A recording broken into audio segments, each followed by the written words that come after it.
Welcome to this special edition of the Uplevel Dairy Podcast. I'm Peggy Coffeen, and we are partnering with World Dairy Expo to guest host The Dairy Show as we spotlight this year's Recognition Award winners. Today, we celebrate a family whose commitment to innovation, sustainability, and community has earned them one of the highest honors among their dairy farming peers. Our four guests today represent the fourth generation of the McCarty family. These brothers, Mike, Clay, Dave, and Ken, reflect on their early years milking 200 cows in a stall barn in Pennsylvania to making a cross-country move to the wide-open spaces of Kansas, where unlimited opportunity has allowed them to grow and scale their dairy farming business with hard work, strategic partnerships, and a shared vision for the future. Let's dive in on this conversation with World Dairy Expo's 2025 Dairy Producers of the Year, Mike, Clay, Dave, and Ken McCarty with McCarty Family Farms.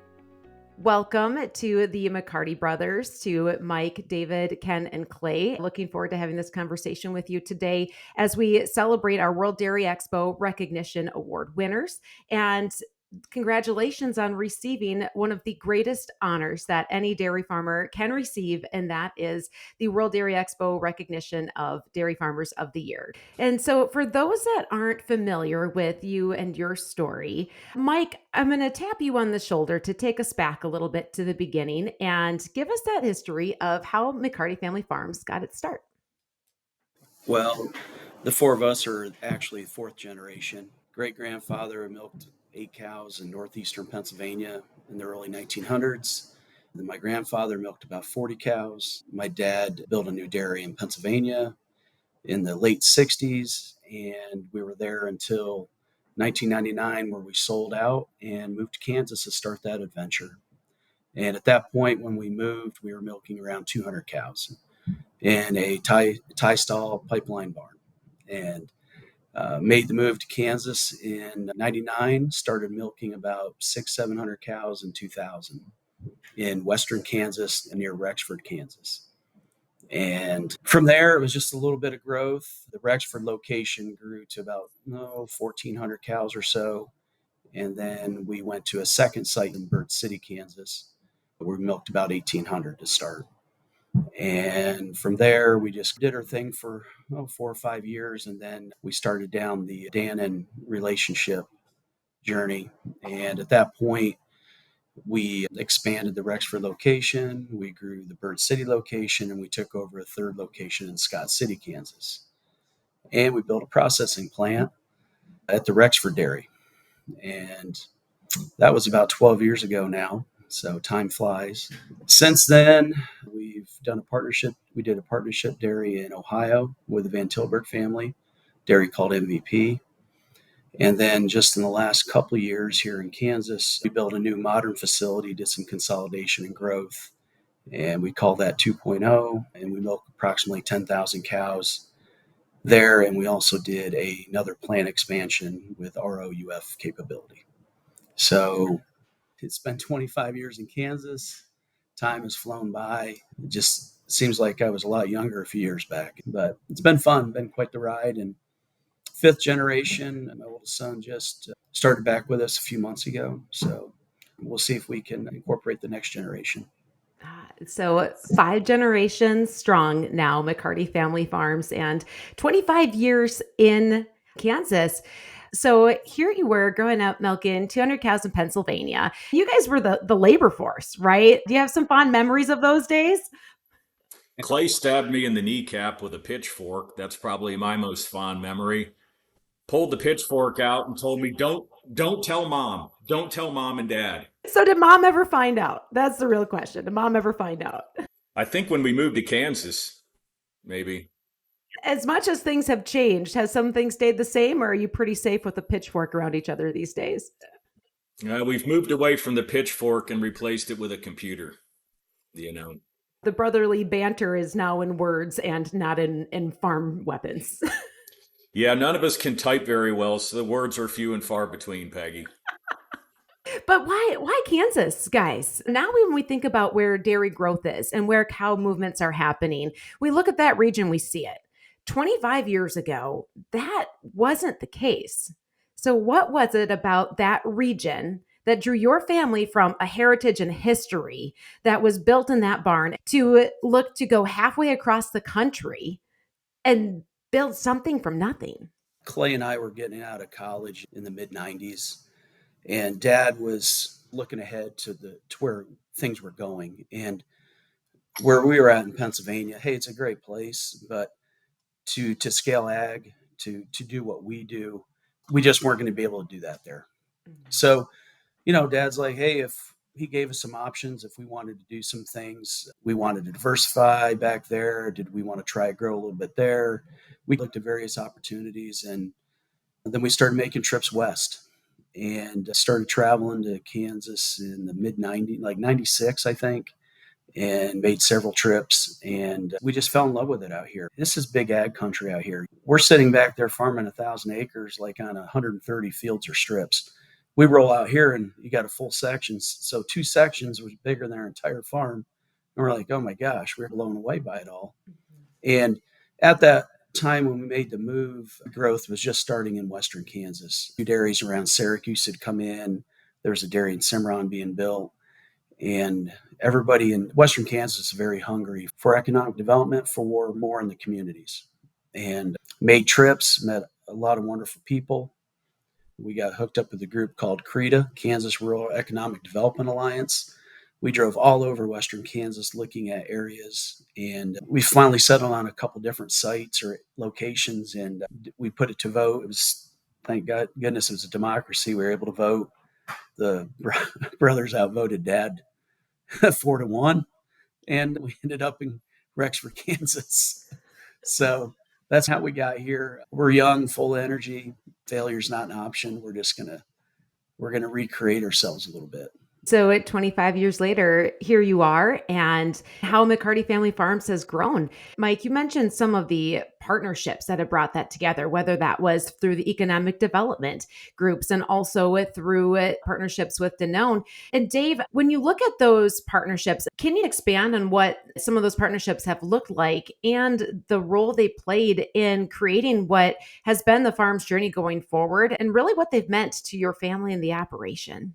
The partnerships have been huge for us over the last 25 years. Mike touched on it early on in the partnerships and relationships with the economic development associations that helped us locate an area that was a good spot for a dairy. So it started way back then. Also helped us grow as we met other economic development groups where Mike is today. We were in Bird City, Kansas due to a local economic development partnership that we have with the Century 2 partnership that led to the development of the Bird City Dairy.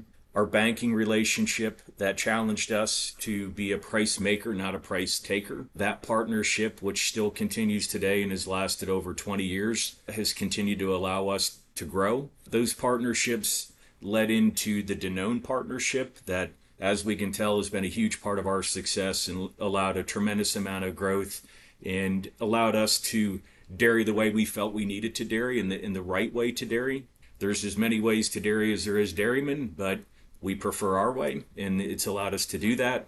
And that partnership with Danone led us to the partnership with the Van Tilburg family in creating MVP Dairy. That place speaks for itself in what it does environmentally to cow comfort and sustainability. So the partnerships have allowed us, Peggy, to get where we are today, and they build on one another, and we certainly look forward to more down the road.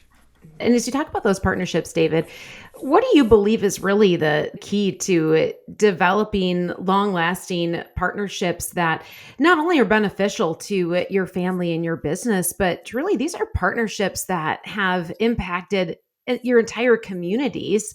And I would even say beyond that, they're industry leading partnerships by example. What do you think makes it work? What does it take to make that a successful partnership? A lot of trust and a lot of transparency in what we're trying to do. We've always been an open book. You know that from interacting with us. And I think that's really been a huge part of the success in the partnerships. Yeah, absolutely. And you touched on, David, sustainability and how that's been a pillar of what your family has brought forward and also a driver behind some of these partnerships. And that's an area that I know you're really passionate about. And your farm has been recognized as a leader on many levels with sustainability. What are some of the practices and efforts that you're most proud of when you think about McCarty Family Farms and really that being part of your brand?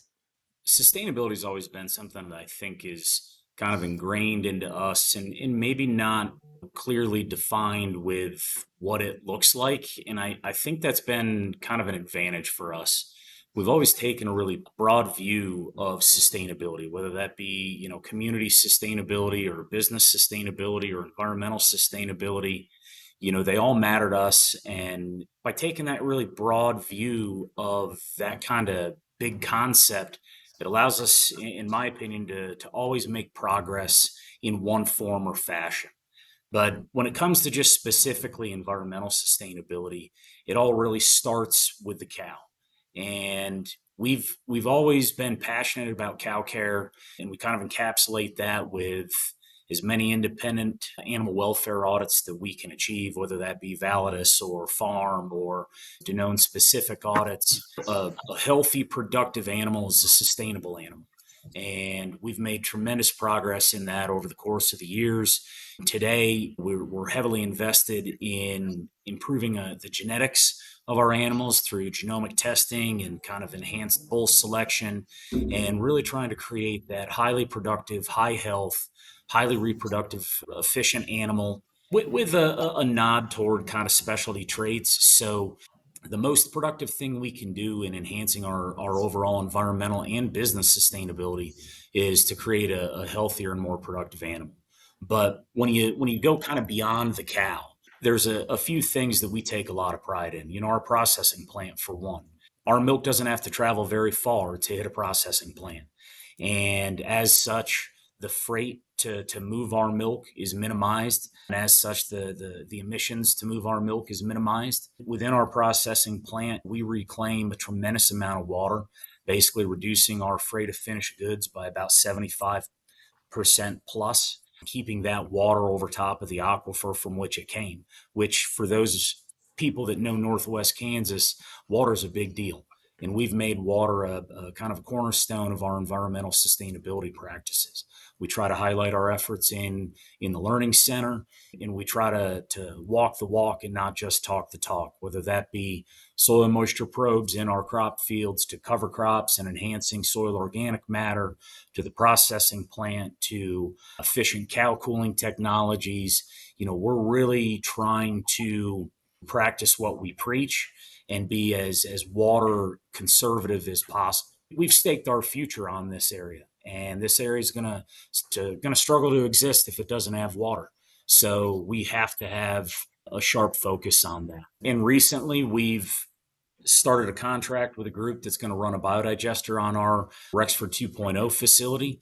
Obviously, there's tremendous financial advantages to that for the farm itself, but there's community advantages with reduced odor. There's enhanced nutrient availability, which helps our crop fields. And obviously, the overarching goal of those is reduced emissions. And one thing that I think we take a tremendous amount of pride in is we work really hard and have a lot of team members that work very hard at not just throwing projects to the wind, but on an annual basis, we roll all of our efforts, whether it be community based or biodiversity based or emissions reduction based, we roll all of those up into a third party environmental impact assessment. That then we release that out to the public, we release it to our customers, we share it with our team members, ultimately, really trying to hold ourselves accountable to the greater good, to the public, to our customers, to our team members, and make sure that we don't just tell people we're doing good. We try to demonstrate it and quantify it and have other people verify that what we say we do is what we're doing. And that allows us, to measure the impact. And it's really tough to make improvements if you can't measure it. we've been super fortunate to have people that have come alongside us and supported us in that, whether it be people at Eocene or the teams at Danone or the Innovation Center. All those groups have played a role in our environmental sustainability. And Ken, what you described there, that collection of the data that really tells a story of sustainability, it makes it not just an ambiguous thing, but it quantifies. But then also, your team is extremely diligent about taking that and telling that story in a compelling way. One of the ways you do that is through actually two learning centers, two sites that you have invested in as a family and as a farm to be able to not just share your story, but truly to do good for dairy farming and all of agriculture. Do you want to take a moment and just shine a little bit of light on the community outreach that you do both in Kansas and Ohio? Many, many years ago, there was a very deep and intimate connection with the general consumer towards where their food came from and towards agriculture. And as time progresses, that connection and that understanding gets lesser and lesser. And we felt that it was important for us, not only for us as the McCarty Van Tilburg partnership, but also for us as the McCarty family in Northwest Kansas, to tell our story. We believe that we're doing things pretty well. We can always do things better, but we put a lot of effort into doing things well. And we're proud of that. We're proud of being dairy farmers. We're proud of putting food on people's plate and in people's refrigerators, and as such, we wanted to talk about that. And beyond just having a desire to tell our story, we feel like we have a responsibility to try to be good stewards of the industry as a whole. The Dairy Learning Center at MVP and the Judy McCarty Learning Center here in Kansas, we felt were a good avenue to tell our story, to connect with the communities that support us and surround us, connect with the industry as a whole, but also to just generally support the dairy industry. As I've mentioned before, we've built our entire lives on being dairy farmers. We have to take care of the dairy industry. And that's one way in which we feel like we can help do that, is through those learning centers. And, to be totally honest with you, they've exceeded our expectations more than I can even express. We've always been very open and had a desire to give tours and open our farms up to the public. But the fact that, we average right around 1,000 people a month through the Learning Center in Ohio, and you look at the Learning Center here in the West, I think we've had over 6,000 people in a year basically come through this place, whether it be industry, industry professionals, other dairymen, a tremendous amount of youth groups and schools. And we've really tried to gear these learning centers to speak to each of those groups, and a tremendous amount of international visitors as well. I think here in the West alone, we've touched 37 countries. We didn't expect that. We certainly didn't believe that people had that much of a desire from around the world to come to visit our farm. We're not that cool. It's exceeded our wildest expectations, and it's been pretty dang inspiring to see the passion that people have when they come to our farms. And we're blessed with great teams that help us in that area. We hope that we can continue to grow that presence and continue to tell the story of dairy, because, hey, there's a lot to be proud of. There sure is. And as you've mentioned, Ken, the magnitude at which you've made an impact through these learning centers, there's that local impact in the community, and being able to quantify in thousands the people that have come literally from around the world to see what you've built there in Kansas and in Ohio. And they're not only seeing a learning center, they're also seeing dairy farming in a modern way. That you talked about, that sustainability, and we talked about starting with the cow. But what really allows the cow to express her genetic potential, it's the environment, and then also the technology which surrounds her, and the people that care for those cows every day. So Clay, just take a moment to share some of the technologies and the cow comfort efforts, and also the way that your team has come together to really support a story that your family is so proud to not only tell, a product that you're not only proud to produce, but doors that you are willing to open up and to be that example for dairy farming at scale for others to learn from as well. When we first started down the road in Ohio on a partnership dairy, we didn't really know what we were trying to accomplish. We knew we wanted to do something a little bit different, something that really gave cows the ability to succeed and succeed at a high level. And after we designed and built that facility, that obviously has worked beyond our best expectations. So that became the blueprint for what we decided to do at 2.0. And historically, our family's been cow to cow, headlock type dairies, parallel facilities. MVP was really our first foray into technology. We watched how Delpro and the activity system worked there. And we thought, hey, what can we do next? Well, Uplevel had come out with their behavioral analysis system, the BA system as we call it. And learning how to no longer go to the cow and let the cow come to us through filters on a computer was a very challenging task for not only myself, but for all of our team members. First year was extremely tough. Since then, we've really been able to kind of understand the technology and work with the technology. This summer is a prime example of what a good facility and technology can do for you.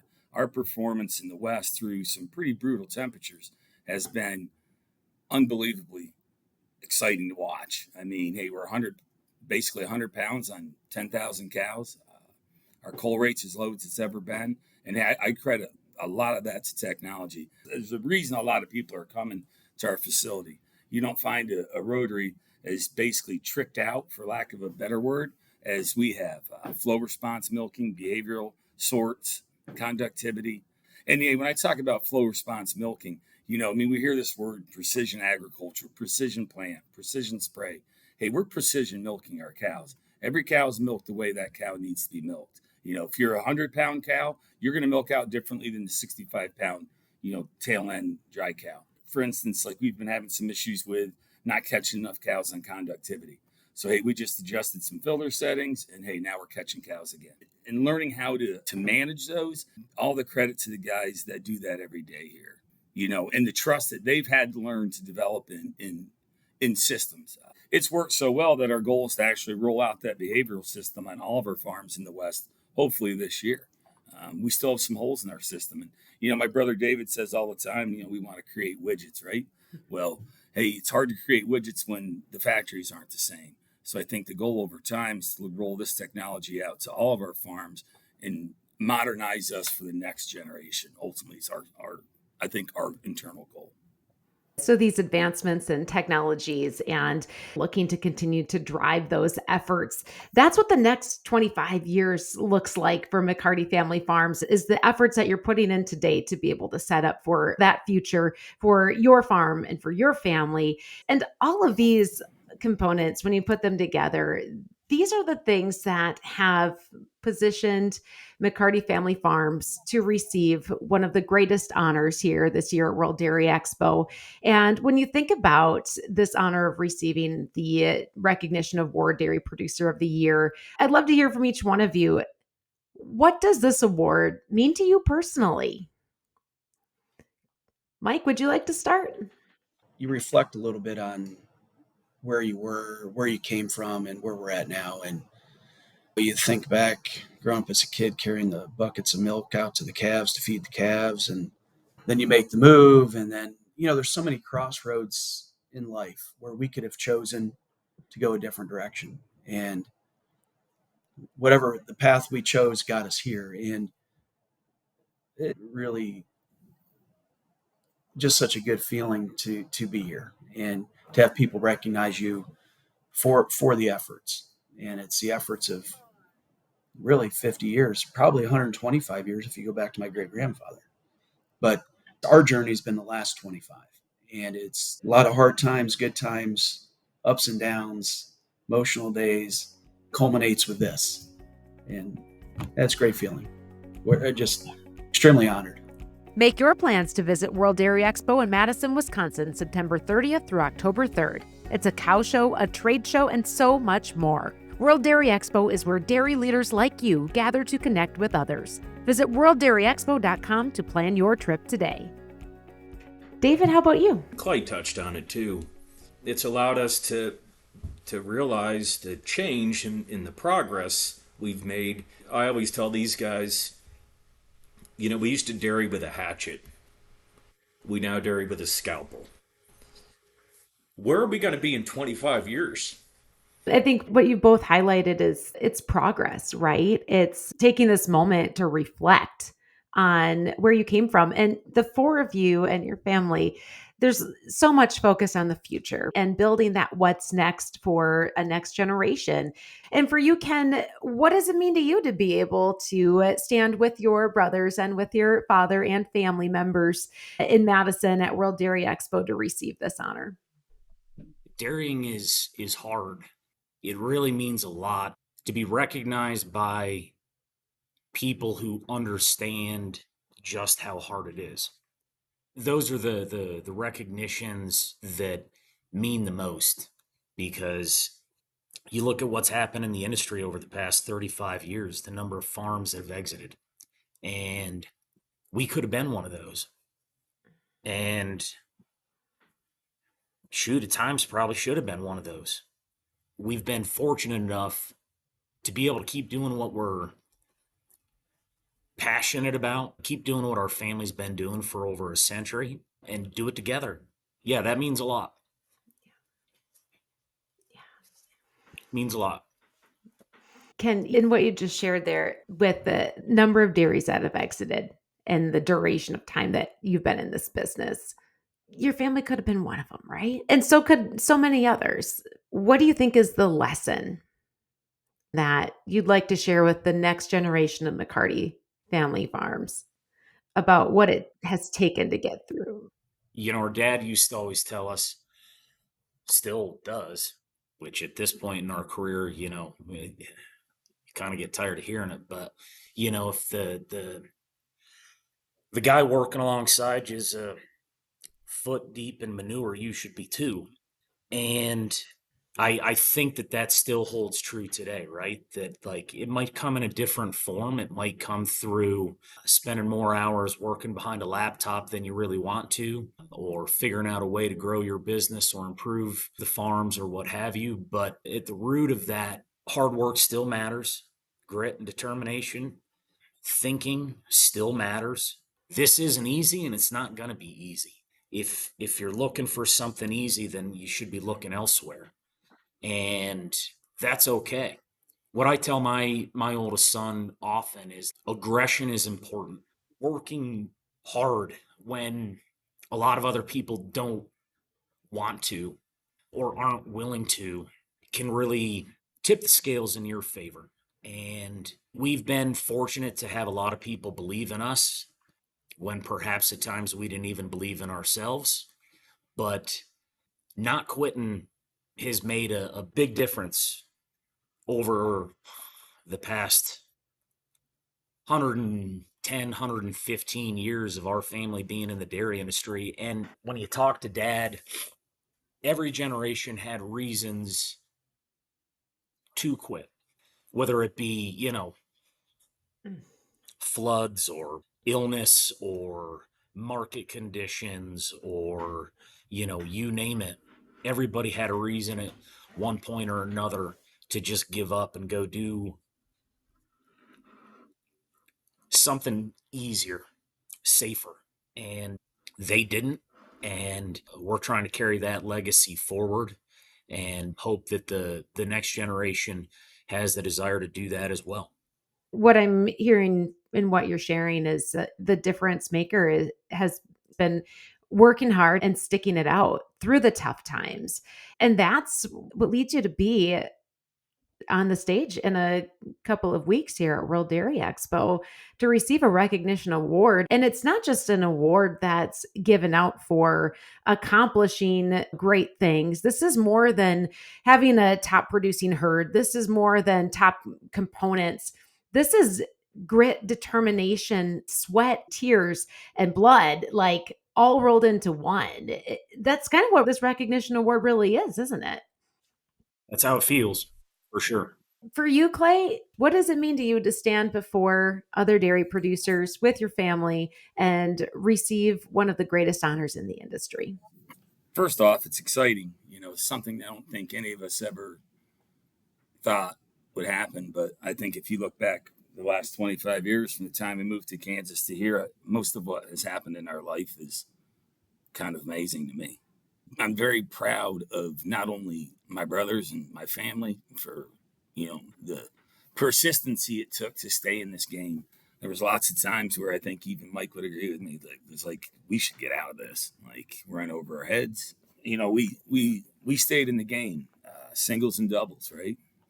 To get you in the Hall of Fame. Don't swing for the fences. And we never did. I think we made some necessary decisions to stay alive. And hey, one thing I think we've been really good at, and if you look at the guys that are driving the bus for us today, running these dairies, hey, lots of those guys have been with us up to 25 years. Some of the original guys. I'm very proud of them. When I drive around our new facility and the appearance and the attitude and the culture we've created, that's the reason we're winning an award like this. So all the credit to our team members, but also, hey, I give ourselves some credit because when we should have quit, we didn't quit. Yeah. And I can tell you, honestly, there's a lot of days where I wanted to.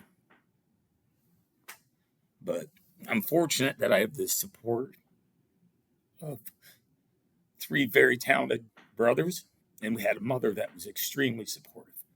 And we have a father that he's the same way. He's got his quirks, but yeah, he definitely is a believer in hard work and effort. And I think, if nothing else, this award sums up a lot of years of hard work. It sure does. A lot of years of hard work, perseverance, sticking it out, and consistency, doing the right things, doing them well, looking for the consistent wins every day and building upon that. And we've been taking this time to reflect on how you got to where you are as a family and as a farming business. And as we wrap up our conversation today, let's end our note on what gets you excited about the future. When you look ahead at those next 25 years of McCarty Family Farms, what do you see and what gets you excited? For me, I get excited thinking about the opportunities that are coming our way as we try to redefine and reshape our business, which is something I think that we work every day at, finding opportunities or avenues for us to either grow or diversify, but also give opportunities to the guys that deserve them. We have a lot of talented people. I'm excited about bringing new people into our group. Hey, one thing I think we've realized is as we get older, and I don't think I'm old at 52, but I'm not young either. I realize now that a lot of the change coming is going to be driven by other people, younger people we trust, people we develop. And that's exciting to me. One, to not have to feel like it's on the 4 of us all day, every day. Hey, we have some creative people now that you're just amazed at what they can do. And as we continue to give them opportunities, hey, that's what excites me. Mike, for you, what does this award mean to you? It's just a culmination of years and generations and never quitting and driving forward all the time. It's backs against the wall, you work harder. And, I think if you reflect on where we've come and where we're going, we've had a lot of team members or friends, they're just friends, right? That work with us. They didn't quit either on us, right? We all just kept believing, drinking the Kool-Aid and kept moving. As we move into the future, you like to think we've got a vision for it. Yeah, we do, but it'll look different. We know that. It looked different than what we envisioned 20 years ago. It looks different now. And as we move forward with people and the next generation, and you just want to encourage the desire to try. Let's go try it. It's not always going to work. Some things will fail. And we were told, a lady from Danone, their words were, if you fail, fail fast, right? Move on. We all make mistakes. Just keep going. Don't just find a different avenue, a different way. And we're going to have to keep doing that to exist in the dairy industry in 25 years. find a way, find a new way of doing things, find a better way, reinvent, and along the way, let's encourage the next generation of our kids, but the next generation of outside their extended family to come in and help drive the bus and where we're going. Bring a crazy idea. Okay, let's go. All right. Prove it to me, vet it to me, but run with it. And Clay touched on it a little bit. I'm excited about that. And because our history is 120, 25 years, and let's see how much longer we can push it. But it's going to take good people, the right culture, right atmosphere, the right everything. And I don't know. We're going to keep going, keep trying.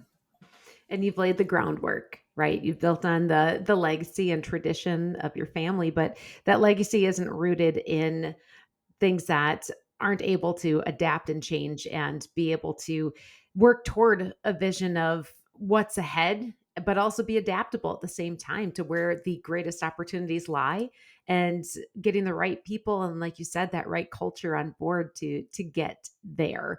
Ken, for you, what gets you most excited about the future of your family farm? The thing that I spend a way too much time thinking about, actually, because I'm a dairy farmer and I don't have any hobbies. So really is just the possibilities. I spend a lot of time in genetics, and I look at where we're trending from a genetic potential perspective, and how much better we are as dairymen today, how much better our farms are, how much better our cattle are, how much better our teams are.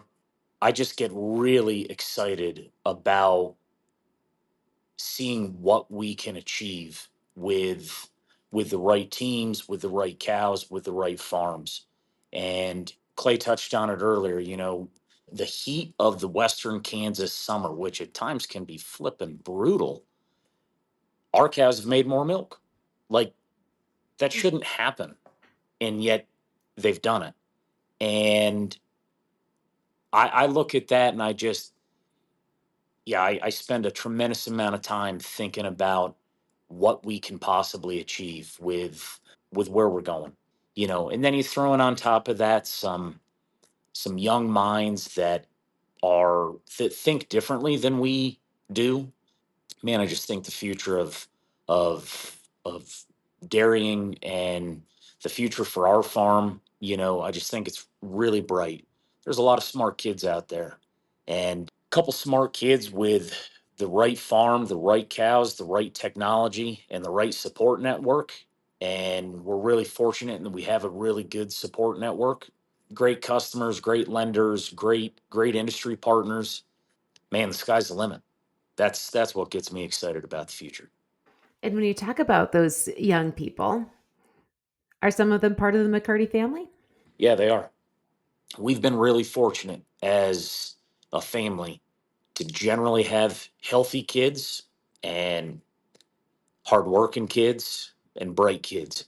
We're extremely fortunate in that. We hope to leave something for them, an opportunity at least. And hey, that's what really our parents gave to us. We've been fortunate enough to take advantage of that opportunity. And I hope that our kids see the same opportunity and do the same as we do. But it's their choice, of course. They have to want to do it. But yeah, we're very fortunate that we've got some good, bright kids, the next generation. We're very fortunate. An exciting future, a bright future. And we're talking about individuals from your family that will bear the McCarty name as they come into that future, but also extend far beyond that as Yep. well. And I want to challenge the four of you. One final question to wrap up our conversation today. I want to challenge the four of you to just take a moment to think about where you're at in your careers and part of in your family business, and realize that there is someone listening to what you've been sharing today that is looking at that and saying, I want to be where they are. Maybe it's a young person in the industry. Maybe they're part of a farm. Maybe they're not. What is your advice for that young person who wants to be where you are? I'll go first on this one, Peggy. I just said this the other day to my wife. We were rounding the corner coming up on the dairy. After 25 years, I still have to pinch myself. At times, it literally take my breath away because I can't believe we got here. But for the young kid that wants to get here, you have to be willing to work harder than anybody else. You have to be willing to take chances. You better believe in yourself when no one else does. Because that will happen. Not every decision you make will be a good one. But be resilient. Be proud of what you're doing. And if you're lucky, you're going to round a corner someday, 25 years later, and have to pinch yourself. Because I do every day. And Mike, for you, what's your advice? I'm going to echo a lot of what Clay said, but it's really about fortitude. And you're going to have to outwork everybody, outthink everybody. And then sooner or later, you're going to come to a crossroad where you've got to take a chance.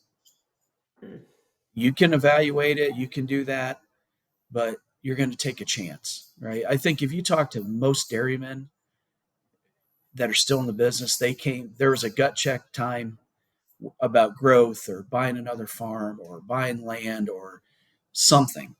You're going to come to that and you're going to have to say, okay, I'm in. It could go bad, but you got to believe. And I believe. And then when there's bad times during that process, you keep working, you keep grinding, but believe in yourself and believe you're going to make it. And you see it in society today. You've got a lot of people gets a little bit tough and it's like, they're not willing to take that chance. And that's not for everybody. I get it. But for us, we took chances. We took a chance 25 years ago moving. We were a century farm the year we left. So we took a chance to move where we had a reputation established. We had things established, but we also, fortunately, our father was smart enough to go, we aren't going to make another 100 years, guys. We'd like to make it 25. So we took that chance, right? 12 years ago, we went all in with Danone. Little dairymen going with a big company. And we were leveraged and we went in and we did it and it worked. We built a new facility. The next 25 years for me, we're going to have those crossroads that we have to decide if we're going to keep going and moving. And with young kids, they're going to face the same thing. So do you have what it takes to do it? Do you have the desire? Because you can't get a year in or 2 years in and go, I don't think this is what I want, because dairying's a lifestyle, right? We're in this. Yes, it's a business and we're doing it, but it's what we eat, sleep, live, and breathe. And that's what you got to do. You're not just in, you're all in. You are all in. And late nights, early mornings, calls, whatever. And you work to get to a better spot, but they still happen occasionally. I think you talk to every one of us, we get up every morning still hungry for the next thing, still with that desire. And that my mom and dad instilled that in us. And it's about the next thing. It's about creating something. And it's just kind of how we're wired. I don't know if everybody's wired that way. It's how we are. But we drive in, we don't do it. It's not a job. It's an adventure. It's fun. And it's a roller coaster. There's ups and downs, but it's been fun. But we're still here. We're laughing. We're smiling. We're not done. Don't know really what that is yet in the future. There's some ideas, but going to keep doing the next good thing, next right thing. And you're still all in it together. A lot of family can't work together. You see that. And we're very fortunate among the four of us that we have different ideas and perspectives on how to get somewhere, common vision, different avenues of getting there. But the biggest thing is you can't worry about what the other one's really not doing, right? I know every one of my brothers has my back. I know they all want success. They all want that. Our challenge bringing the next generation is four brothers cooperating together is challenging. How do you get cousins to cooperate? And how do you get them to see the greater good in working together? Because The one thing Dad instilled in us was you're stronger together than apart. So let's pool our resources, pull our mental resources, pull it together, and continue to work together. And that's going to be our challenge with the fifth generation. We were all raised the same way, right? Same parents, same way. Now we've got cousins raised basically 4 different ways. And then you got to mesh that. We'll see. We make it work, and I think we can, but it'll take a little effort. David, for you, when you take a moment and just think that there's someone that is going to be watching you and your family get that award at World Dairy Expo, someone that's listening to the conversation that we've been having right here, right now, thinking, I hope to someday be where David's at in business and life with a family farm or farming in the dairy business in any capacity. What's your advice to that younger person? Well, you need to think big. Don't limit yourself. I think it's super important to surround yourself with good people. Try to get people smarter than you on the bus with a common vision. The beauty of the 4 of us is there's 4 of us with the same vision. If you can assemble a team like that, hey, when somebody's having a bad day, you might have 1, 2, or 3 other ones having a good day. You totally complement yourself. Not just surrounding yourself with good people, but surrounding yourself with people that talk about why we can, not why we can't. We bring that up a lot. Clay especially, because oftentimes you bring something up to a group of people, the first thing we talk about are all the reasons why this idea won't work. That's not a good attitude to have. Let's talk about all the reasons it should work, why it can work, why it will work. So for me, hands down, surround yourself with the best talent you can find. You'll go a long ways. That's some good advice. So, Ken, when you just take a moment and think that there's going to be some young person that's going to be listening to what you've been talking about today, that's going to be watching you stand with your family at World Dairy Expo receiving Dairy Producers of the Year and hoping that someday they might be able to be where you're at, what would be your advice to that person? The first thought that comes to my mind is something that our dad still talks about today, but he used to tell us a lot as kids, that when everybody's taking the easy path and just kind of coasting along with the flow of the stream, it's okay and it's probably a good thing to paddle against the currents and to take a different path. People might call you crazy. I mean, I know my parents were called crazy when they moved from Pennsylvania to here.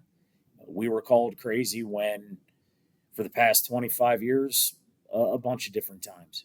And we had faith in what we were doing. We believed that what we were doing was the right thing. We'd thought it out. We hadn't just made a harebrained decision. We'd done the homework. We took a different path than what a lot of other people were willing to take from a societal view, but even within the dairy industry itself, we chose a different path. And we've been pretty successful taking a different path. And I just think about that a lot when it comes to whether it be the next generation of our family or the next generation of dairy farmers in general. There's fewer and fewer of us every day. And taking a different path might be a really smart move. That's kind of what I would encourage that next generation that's interested in doing what we do. It's okay to be an outsider. Well, those are some valuable words of wisdom from the 4 of you that any of us can take with us and use for that motivation, that encouragement, and to create our own visions of the future, to be able to take a few lessons from the 4 of you, see opportunities where maybe no one else sees them, take those risks, surround yourself with the right people, the right team, build the culture, and to have that vision as a team and as a family on where you want to go and the ability to get there and get there together. And all of those things combined leads to this award that your family is receiving this year, McCarty Family Farms World Dairy Expo's Dairy Producer of the Year. So gentlemen, congratulations to you, your family, your team members, and McCarty Family Farms. Well, congratulations to the McCarty family, World Dairy Expo's 2025 Dairy Producers of the Year, serving as a true reminder that at the heart of awards and innovations, there is a family working together, generation by generation, to care for cows, the land, and their community. They will receive this prestigious award on October 1st at World Dairy Expo in Madison, Wisconsin. Be sure to start planning your trip to World Dairy Expo September 30th through October 3rd. You can get your passes now at worlddairyexpo.com. I'm Peggy Coffeen, and until next time, keep on growing, keep on learning, and up-leveling your dairy.